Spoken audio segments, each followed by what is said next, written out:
some have been jailed, I think, recently. Now, just to respond to the questions you posed, to be honest with you, I spent the first year after stepping down trying to understand also the situation. We campaigned on a platform of continuity. We believe what we were doing was right, and that everything that to reach the penultimate goal will take quite a number of years, and it would not be a single term. It would not be sufficient. So continuity to continue all of the programs that we were doing. For instance, we had the program called the 4Ps, or in Tagalog it's called Pantawid Pamilya Pilipino program. It's basically an allowance given to low-income families as an incentive to keep their children in school. Education will be the means to escape transgenerational poverty. Now, it will take, obviously, from the elementary years up to at least the high school level, where they would be given they would be trained in a marketable skill. Hence, escape the cycle of being poorly trained, poorly educated, and being relegated to low-paying jobs. So, if I were to just summarize what has happened in the last 2 years, everything we did, it seems like the opposite of everything we did is what is happening now. So I wanted to understand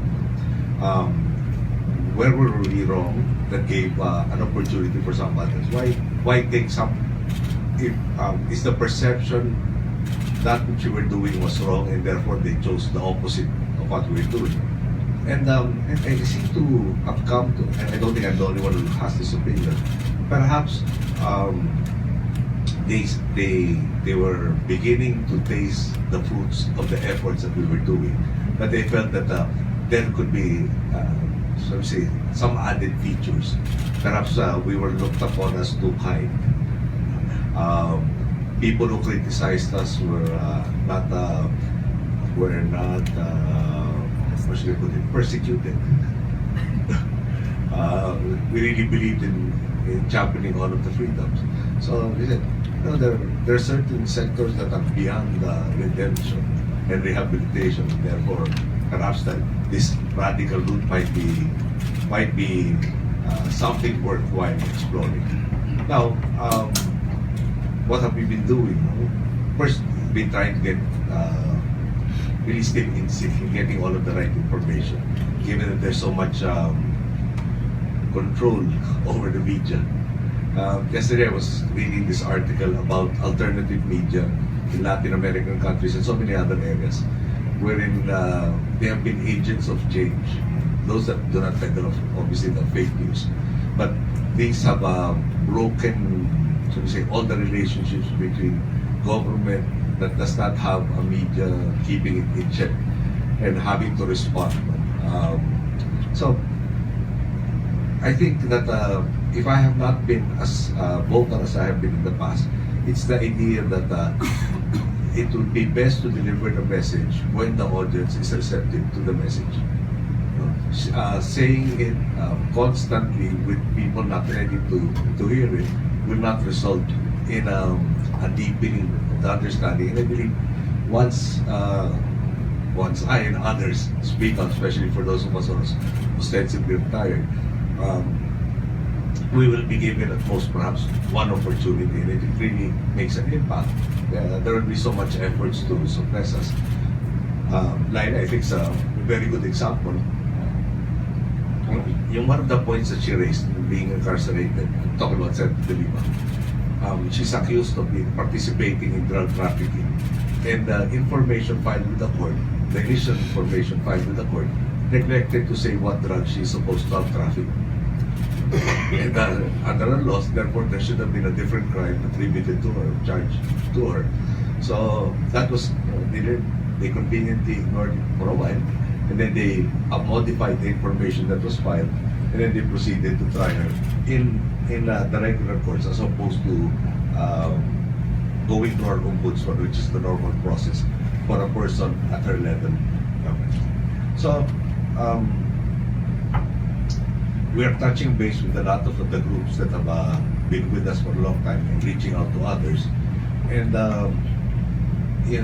perhaps it's timely that we have this meeting, because this is the point in time wherein results are to be expected from the administration that has replaced us.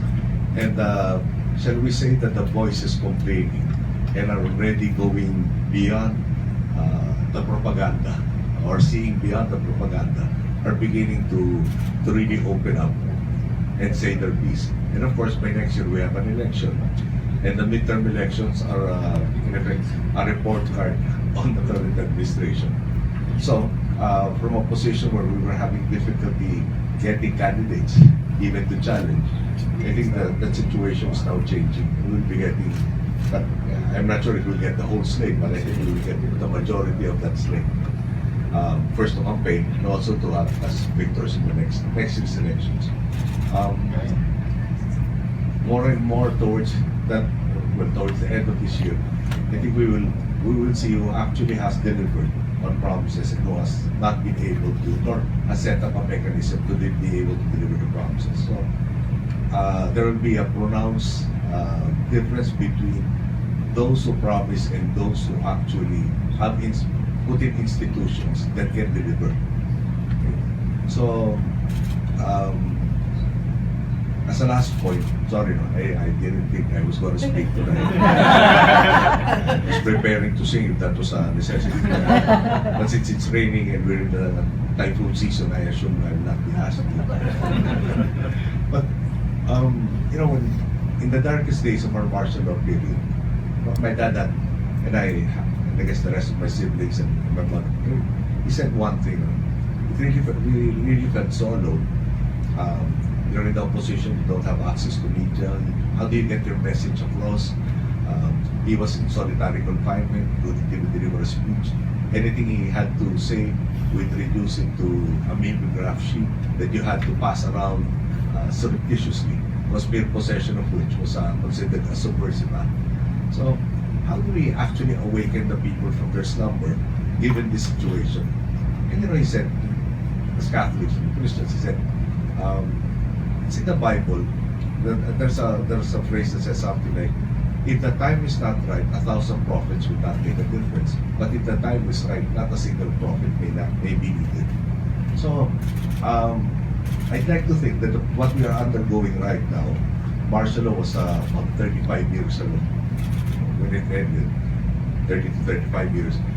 People might have forgotten that the things we fought for in the EDSA revolution are not something that are permanent, especially if they're not cherished and protected. So this situation now is giving the current generations really a perfect lesson as to what we were fighting for as opposed to what we were fighting against. And in that sense, once we regain all of our freedoms in its entirety, there might be that added impetus to be able to cherish and nurture and protect that which we might lose. And I'm heartened by the fact that my predecessor was just become the Speaker of our House of Representatives, engendered quite a number of voices to speak out in opposition to it. One of them actually said, in Tagalog, the phrase that was captured by media which I saw on YouTube was, wala na bang iba? In English that means, isn't there anybody else? And I think she captured the sentiment of so many others. So, I was talking to, and this, sorry, the last point, I was talking to a classmate who was with us in EDSA, during the EDSA revolution. He said, I was there, I was with my wife, who was pregnant with our first child, and after all these years, you know, why are we still fighting for the same things? And in fact, my eldest child, a son, is working for a multinational and has lost hope in our system. So, by way of response, I told him, you know, when Spaniards were here, it took us between 3 to 4 centuries before we learned our lessons and they were asked to leave. The Americans were here for the next 40 years. And really, we gained our independence and we fought for that also. When we had martial law, it lasted for about 12 years. Might be 14 years, sorry.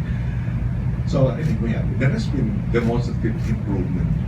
Somehow we forget the lessons, we really learn it, and at the end, we do get to where we want to go. So, As opposed to before that everything seemed to be just being handed over to our countrymen.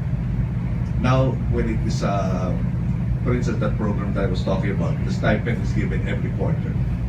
And the reports that come to me say that it's always late.